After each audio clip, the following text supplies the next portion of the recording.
everyone, and welcome to yet another episode of the Kitabi Karwan podcast. Today, we have with us Shivshankar Menon, the former National Security Advisor of India. He was one of India's leading diplomats throughout his career and has served as an ambassador in China and Pakistan, Sri Lanka, and Israel. He was also a Foreign Secretary of India, and he's the author of two leading books on diplomacy, one being Choices, which speaks a lot about his experiences and the decision making process he had to go through as a diplomat, and his latest work, India and Asian Geopolitics, the Past, Present, which talks a lot about India's role in the diplomatic world and how India can have an outward looking policy. Let's jump right into the interview. Good afternoon, Mr. Menon, and welcome to the Kitabi Karwan podcast. Um, so, my first question to you, sir, off the bat, is not something which generally is asked to former national security advisors, but sir, I would like you to tell my listeners something about you that we wouldn't know from the internet or the blurbs of your book, right? Because in today's world, I think everyone authors generally like having a self version which they protect from the world, but you'd like a slight glimpse into it.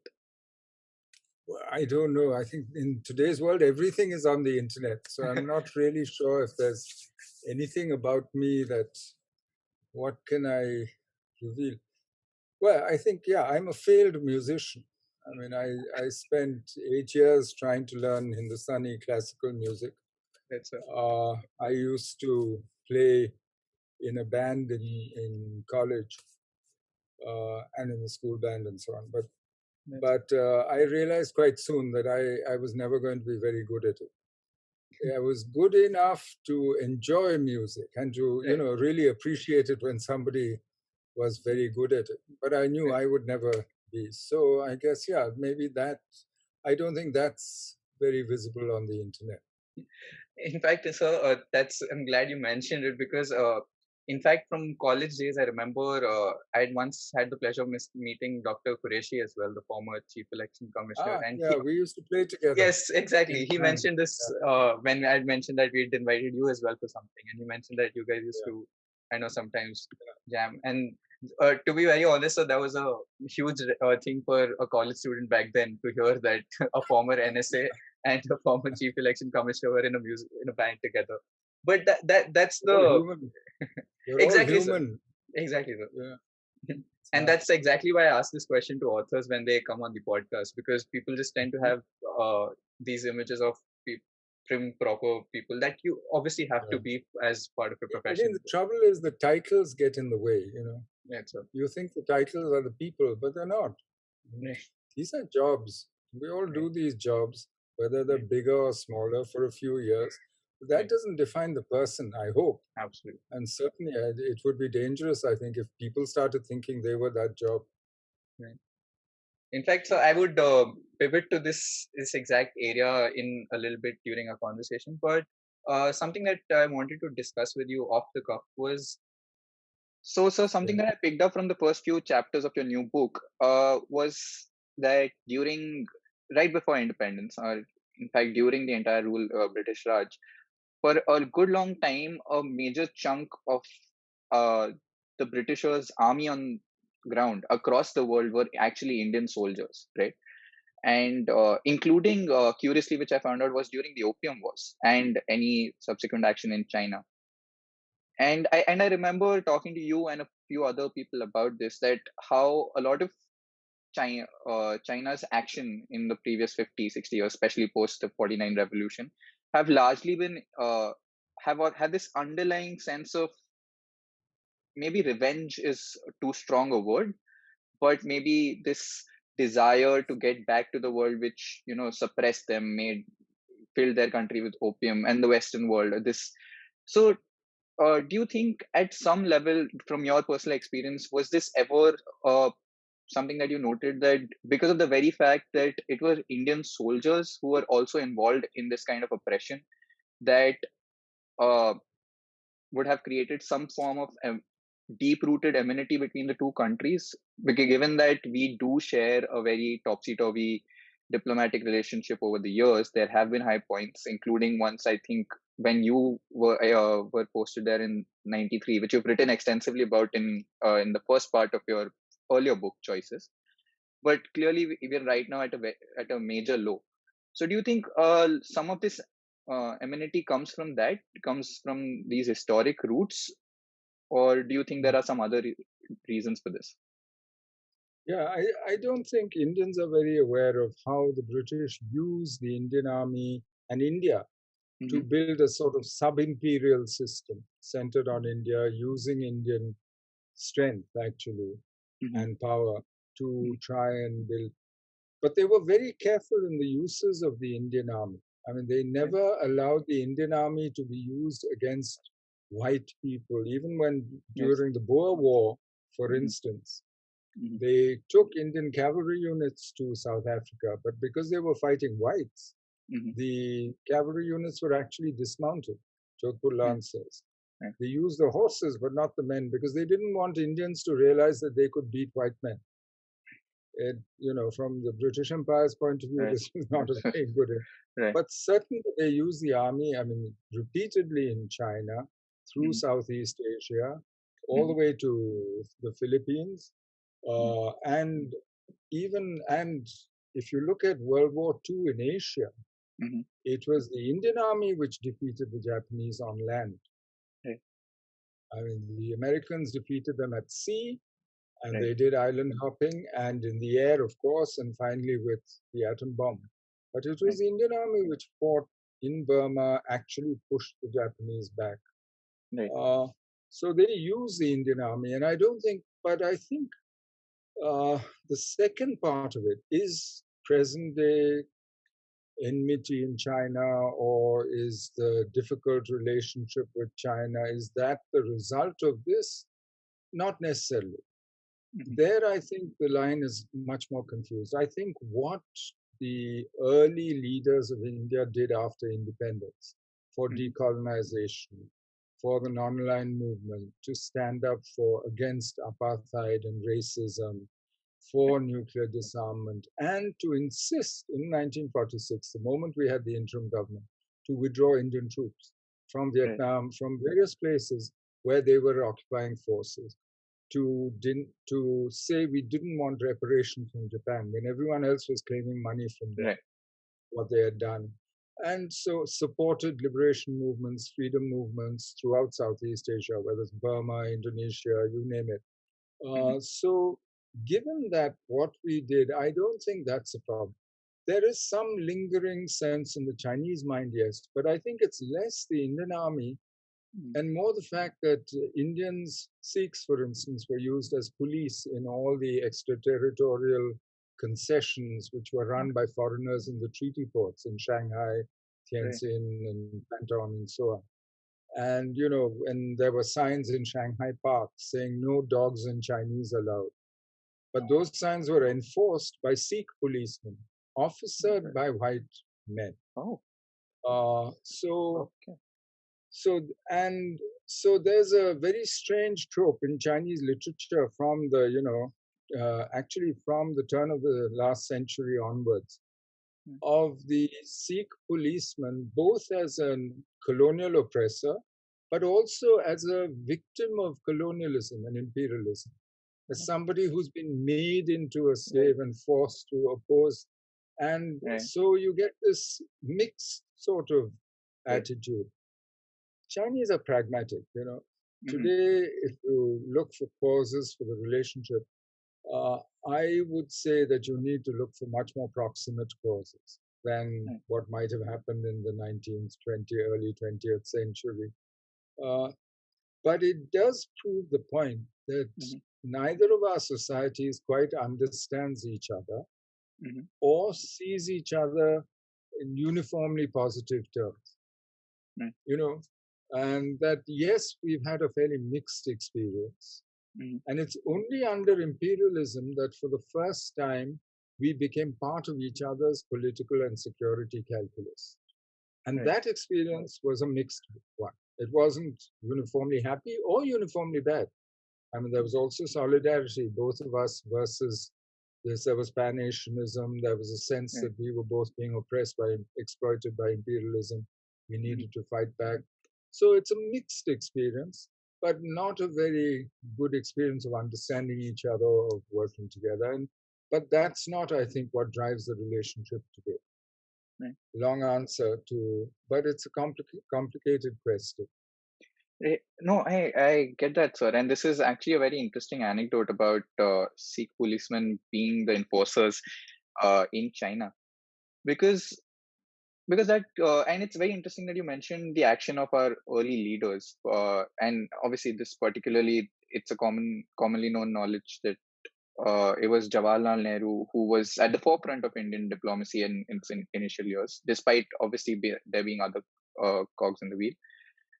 And that actually pivots me to my second question, which is again something one of my international relations professors had mentioned earlier. Although I wasn't too sold on the idea, and I just wanted your opinion on it, which spoke a lot about that how domestic constitution of our parliament often drives uh, our external affairs, to the extent that whenever we have government which has more than a simple majority in power at the central government, all external affairs tends to take a huge leap, which may or may not play off well. But whenever we have a coalition government, we necessarily we take that path of a tortoise, where we are walking in the right direction, maybe at a slower pace, but it always works in the right broader direction, which will be correct for India. And and I know it very and from a very narrow point of view, for a common person, it just stands out, right? Like sometimes you always just hear tune to things about how Nehru was responsible for the 62 wars loss, or how he is to be blamed, or and that's just obviously an example. I'm not even going into the veracity of that actual claim. But do you think it's true in your personal? I mean, you've had a long career in the bureaucracy, so I mean, you've seen it from both sides. I'm not sure that you can draw a direct link between saying if the government is comfortable with a majority in parliament, then Mm, it's much more adventurous in its foreign policy mm, or not. Uh, and for instance, Nehru's situation, compare it to ours today. mm, We have capabilities that he never had. right, I mean, we have an economic strength, we have, military capabilities, we have a whole host of things today which right, Nehru never enjoyed. right, Uh, I'm not sure. I think there are various other variables. I mean, I think power has to be looked at much more comprehensively. All foreign policy ends up actually uh, in creating strange outcomes if it's not linked to your domestic politics. It has to have a firm basis in your domestic politics. And that means not only in parliament and public opinion and the media, but right, also in your states, for instance, who have a big right, stake in your relationship with every neighbor.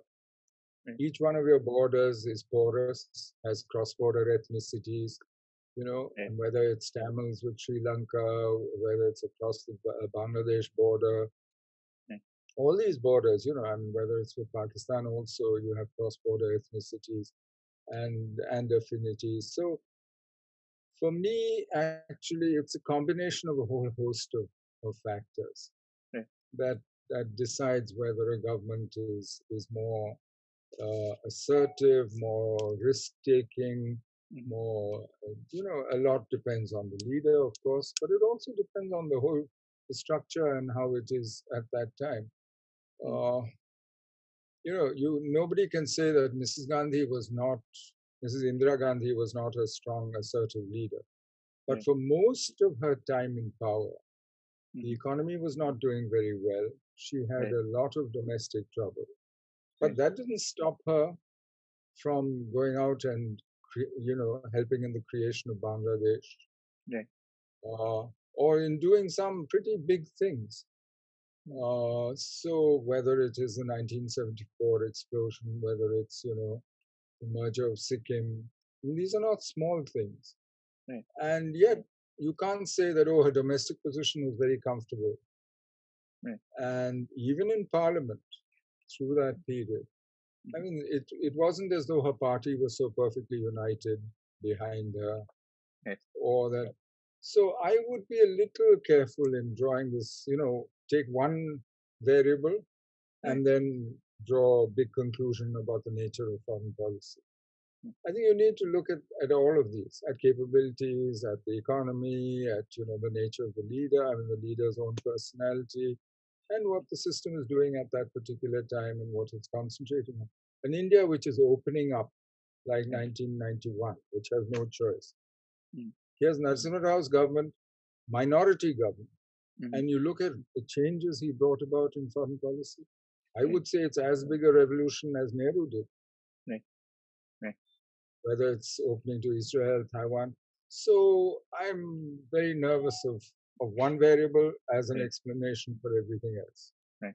Mhm. No, that's actually that's exactly what I would hear from any diplomat, and that's one thing that always kind of leaves me in slightly flummoxed about things is foreign policy is such an important part of practically every citizen's life, whether he or she understands it or not. And the unfortunate part is there is a very simplistic outlook taken towards foreign policy among even and when I say general masses, I just actually go beyond the general masses and even take in the educated class or someone who's even remotely aware of how well these things work. And that's exactly why I wanted to get these questions out of the way, because these are things that just come in. But so I just have a couple of questions about diplomacy again before we move on to some other parts about your writing career. So the in the latter half of your new book, you advocate for a more open approach by India. Like you particularly write about the RCEP and about how we're increasing tariffs, and that's something we might want to look inwards at. And in at the beginning of this podcast, you also mentioned that our equation with China also, stems from a lack of understanding with each other's culture and society and the way we function. So, given this context, right, that we are in this odd equation with our largest neighbor, who's also our largest economic competitor, what, according to you, is the way forward, A, vis-a-vis our equation with China, given its at its current state, wherein we are absolutely at loggerheads with the okay, maybe that's a overstatement, but are not at the best part in our equation.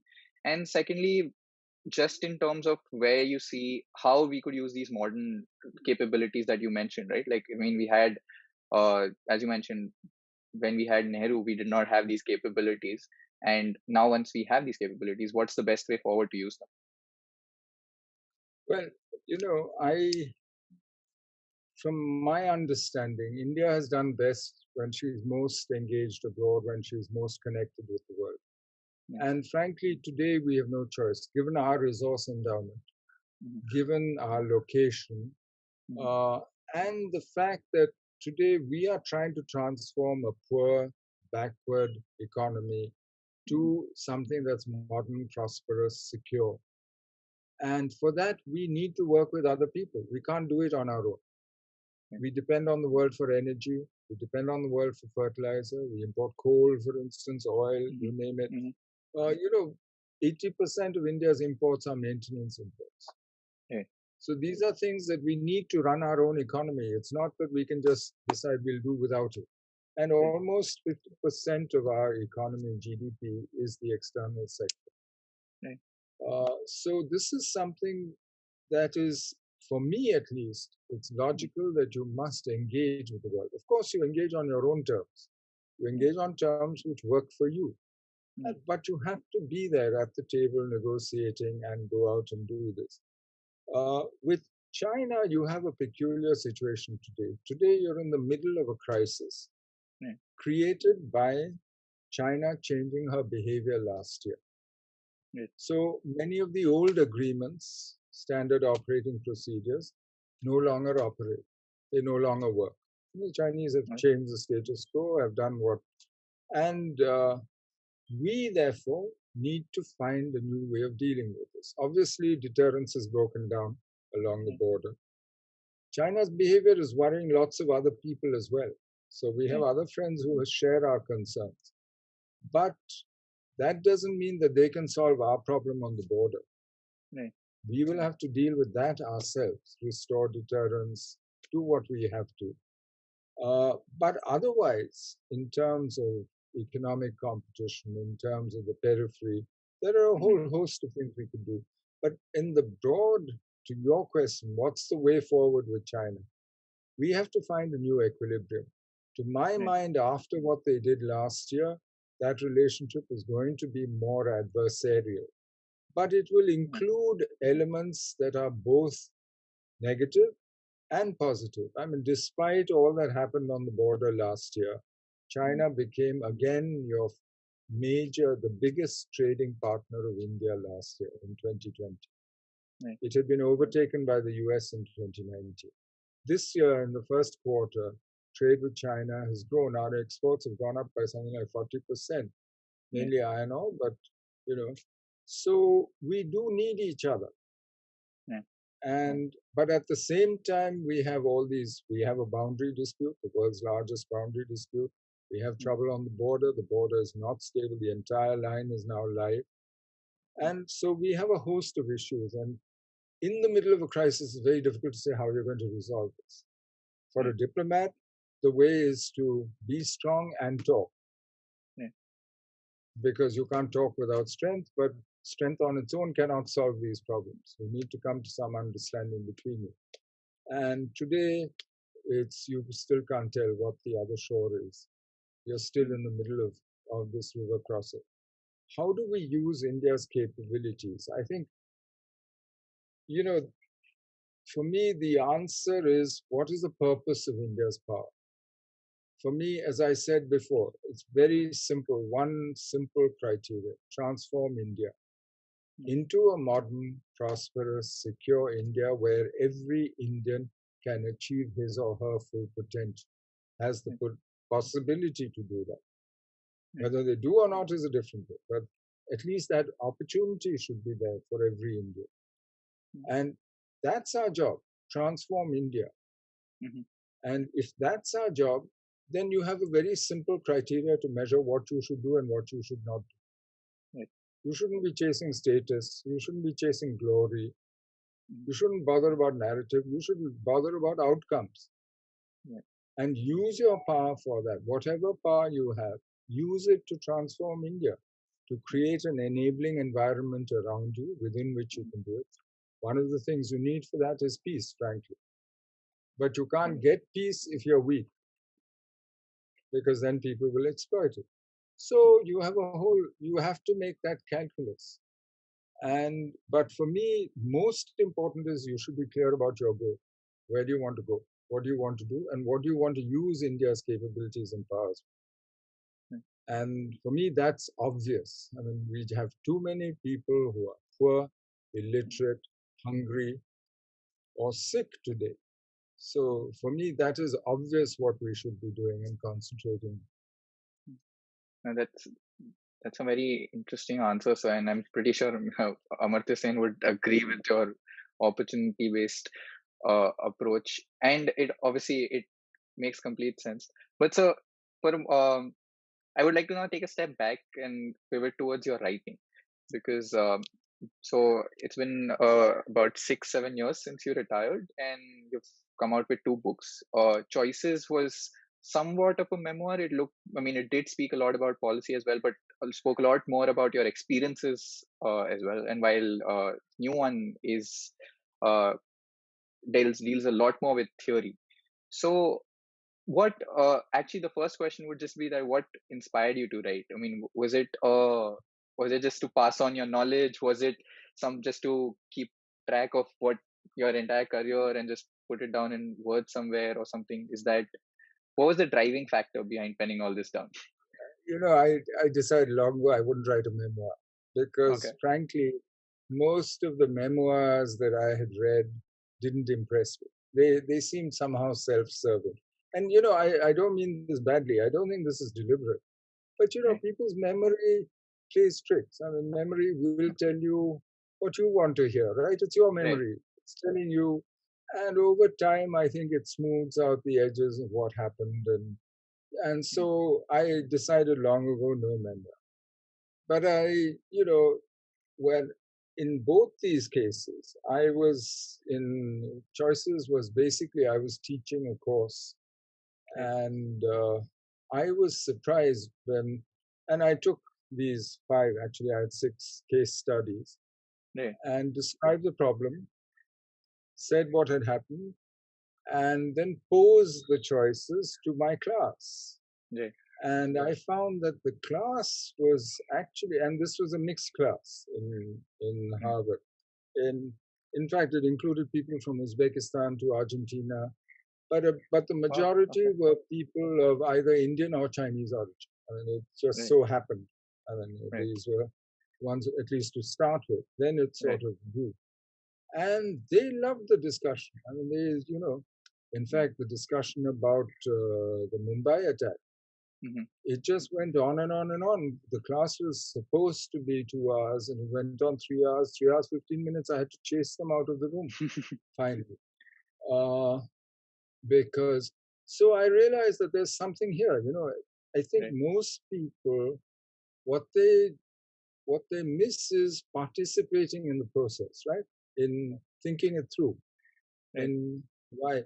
And frankly, as Choices says, there's no right or wrong answer. This is not an Right. engineering problem where Right. you have a solution. These are political processes. So you minimize harm, you maximize good or gain, Mm. and but there's no perfect answer to this. Different people will choose somewhere different on that spectrum.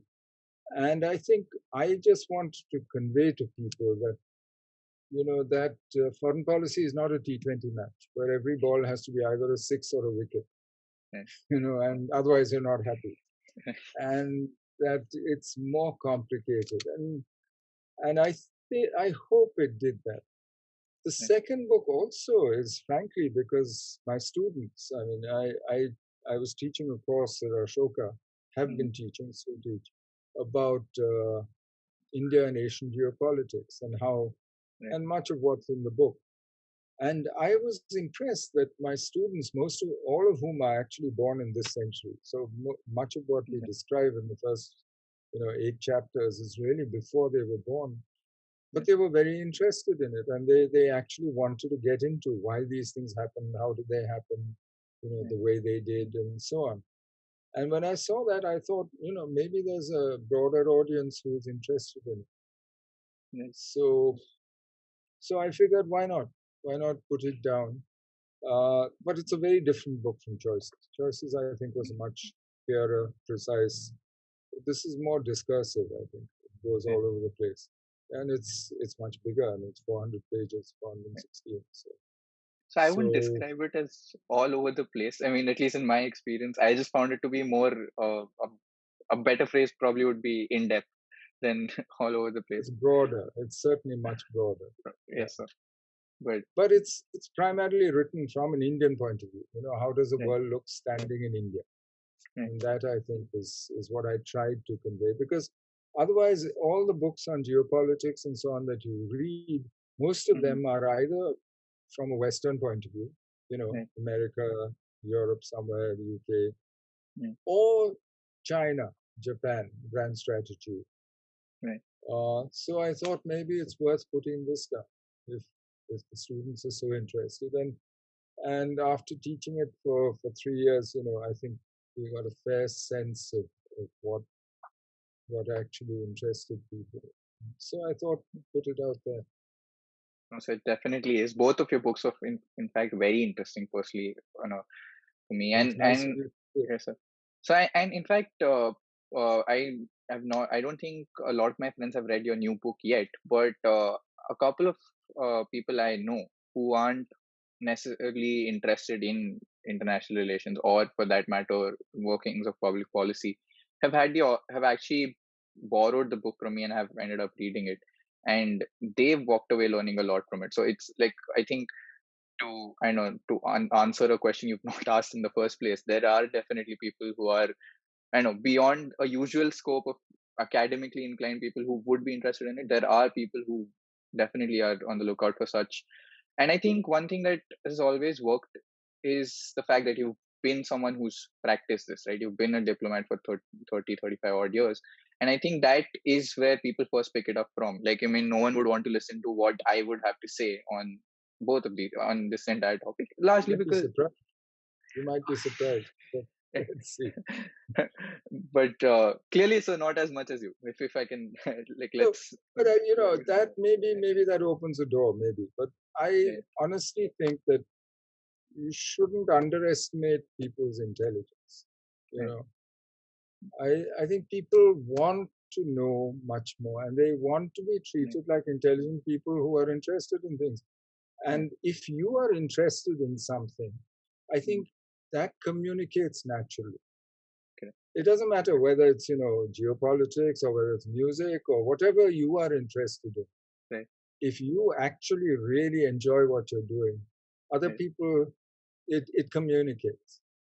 And I think That's that's so I would say that unless you feel strongly about what you're writing, don't write. I would say. Don't Yes. just write because you think, it's good for the market, oh, this will sell, this, that, and the other. No, Right. because I think most of the good stuff that I've Mhm. read in my life, Right. it's stuff that people actually believed in and felt strongly about. Right. That's a very interesting point, like anecdote that you mentioned, because that brings me to the next bit. That what's your process like as a writer? Do you, so like people keep arguing about, or are you one of those people who believes in a Hemingway like approach where you just are inspired to write, so you just write it down and the ideas are flowing through you, or are you one of those people who has a process? You sit down from say 9 to 12 and you write down, put your thoughts to it, and what works for you? I have no, oh, I wish I was so organized and so. Frankly, I don't think of myself as a writer. I Mm. mean, these two books are side effects of what I really enjoy doing, which is teaching. Mhm. So this is just collateral. It came along out of that. Uh, I don't know whether I have a process or Yeah. I'm not sure. I don't sit saying from 9 to 12 and I will write 5,000 words every day or whatever. No, Right. I'm not like that. I'm pretty lazy actually as a writer, Mhm. but how do I describe it? As I said, I write because I think I have something to say. The Right. reason I don't do sort of day-to-day commentary or a column in the newspapers or any of these things is because I figure that unless I really have something to say, I Right. shouldn't be out there in the public space at all. Right. And I'm not, as I said, I'm basically lazy. I'm not. I don't have something to say every day or every week, Right. and I can't guarantee that I will. Right. So, so I guess I'm an accidental writer. Because it's the That's only way to describe it. that's great. That's a nice way to put it. But so if I would now pivot back to something else altogether, you might be an accidental writer, but I'm sure you're a deliberate reader, for that matter. I mean, the books in the background Really. clearly reflect that, and uh, so that's before that. I just actually I have a different question, because you mentioned this right at the beginning of the interview that uh, diplomacy was a job for you, and that's something that you did. So was this something that you always looked at as a profession, or was it just that, I know you come from a family of from a long line of diplomats, and that is something. So was this something that was, you were interested in right from childhood, or was it just that you wanted to get into administration, or I know what? Well, I let me make it clear. It was a job for me, but I loved it. Right. I really loved the job. I mean, I Right. enjoyed it thoroughly. Right. Uh, but I wandered into it by mistake, or rather, not quite intentionally. I was studying ancient India and ancient China in Mm-hmm. university, and I was studying Chinese and Sanskrit Mm-hmm. on the side. And I was actually I wanted to do a PhD on ancient Indian and ancient Chinese history on the Maurya and Qin because India and China were unified within 100 years of each other Right. by strong rulers, by Chandragupta Maurya, Qin Shi Huang, Mm-hmm. and but in the 60s when I was doing this, in the mid Mm-hmm. 60s, late 60s, China was in the middle of the Cultural Revolution. Our relationship was Right. terrible. Right. There were only two ways of going and seeing China. Mm-hmm. One was become a Maoist guerrilla, Naxalite, go underground. Right. The other was do the exam and go as a diplomat. And Wow. in those days, you could do Chinese for the UPSC exam. Oh, So I did Chinese for the UPSC exam, and they then, the government got me free, so they didn't teach me Chinese, and they sent me to China. And so I had thought I'll go spend 3 years, see China, 3, 5 years, whatever.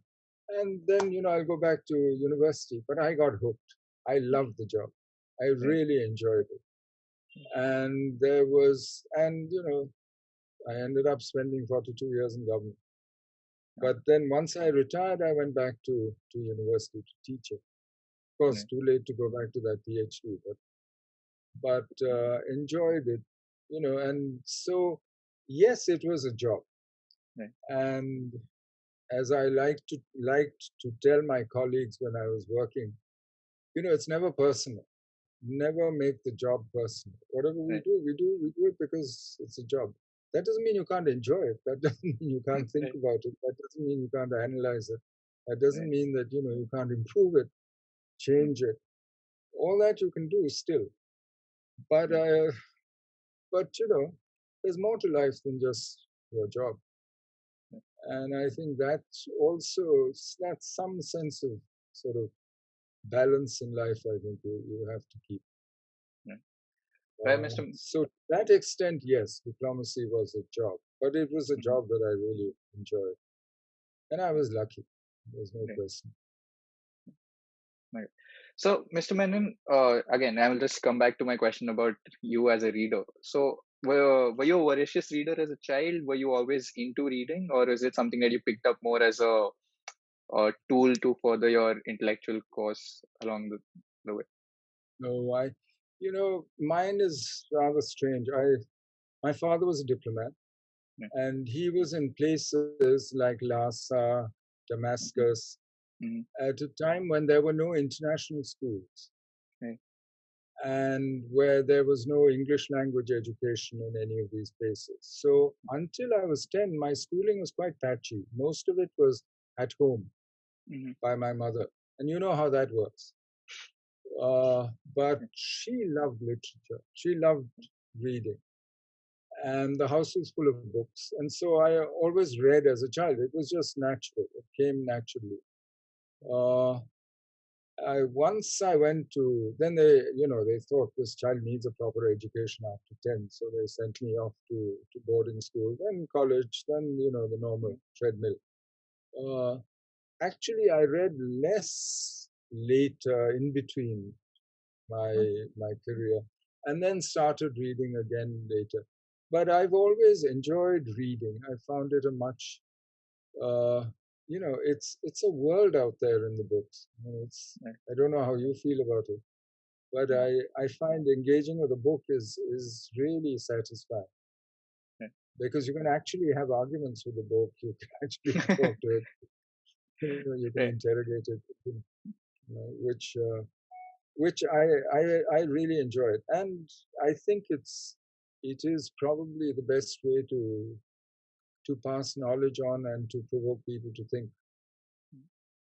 So I absolutely agree with what you said. And in fact, the bit that you mentioned about you can argue with the book is largely the reason why I started this podcast in the first place. I kind of wanted to have an argument with the person who wrote the book, just to kind of get in, figure out what they're trying trying to say. But so, and in fact, that's absolutely right. Again, when you mentioned that for me personally, what I found that books are a very steady source in uncertain times at any particular given point in time, whether it's just a physical or a mental or an emotional dis- disbalance that you have. And obviously, given the fact that you've held such important posts and roles, and I'm sure that you've experienced different kinds of troubles because of the same. Were there any particular books that were your guides or something that were your strong guiding points throughout your career, or something that you really, a book that you kept going back to for inspiration or just solace for that matter?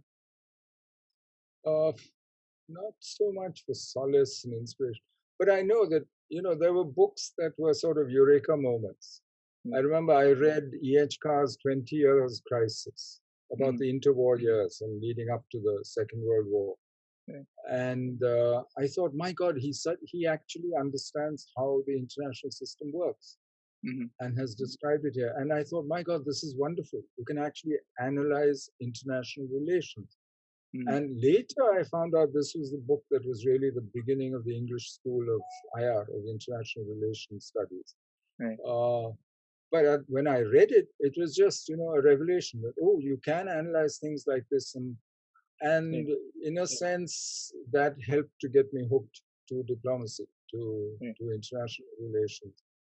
So there are books like that which I think on China I remember reading, two or three books very early.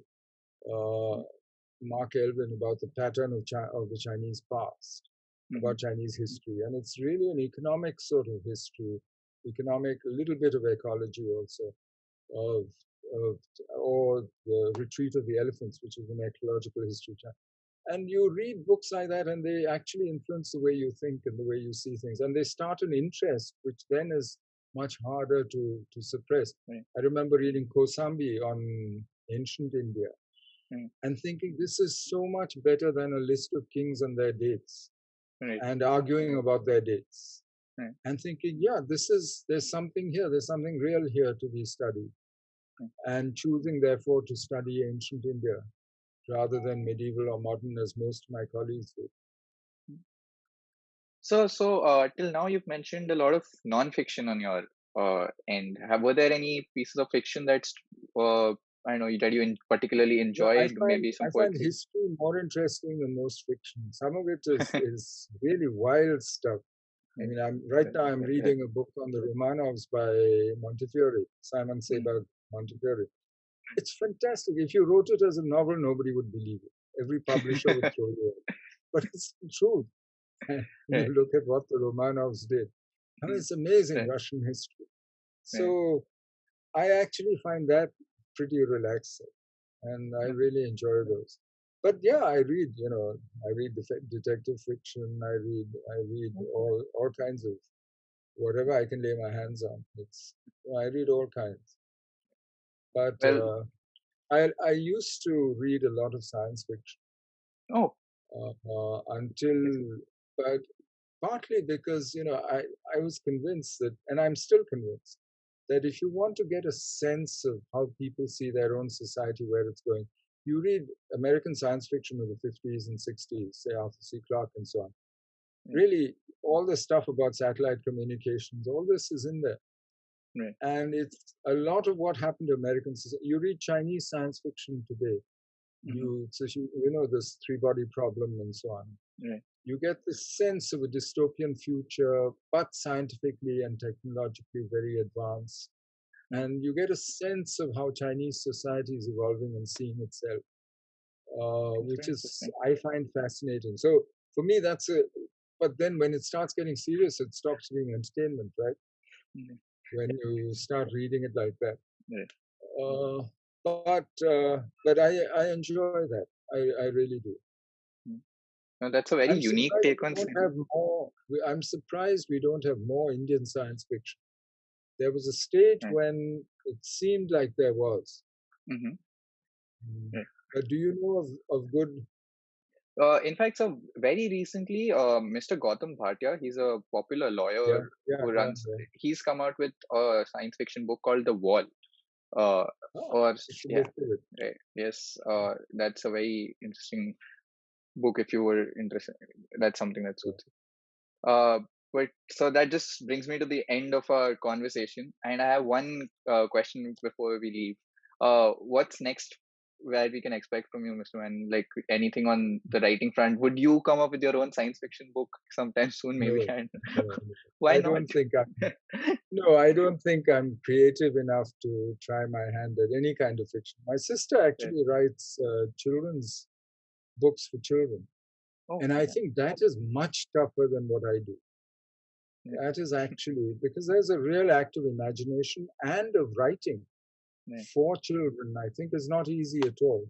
So I'm full of respect for people who can write fiction, who can write, who can actually exercise their imagination. I don't think I am qualified for that. As to what I'll do next, let's see. I don't know. I'll let you know when I know. Thank you, thank you so much, sir, for gracing our podcast with your presence. This was wonderful having you here. Thank you so much, Thank you. It's really good of you to have me. I really enjoyed that. Thank you. sir. Thank you. All the best.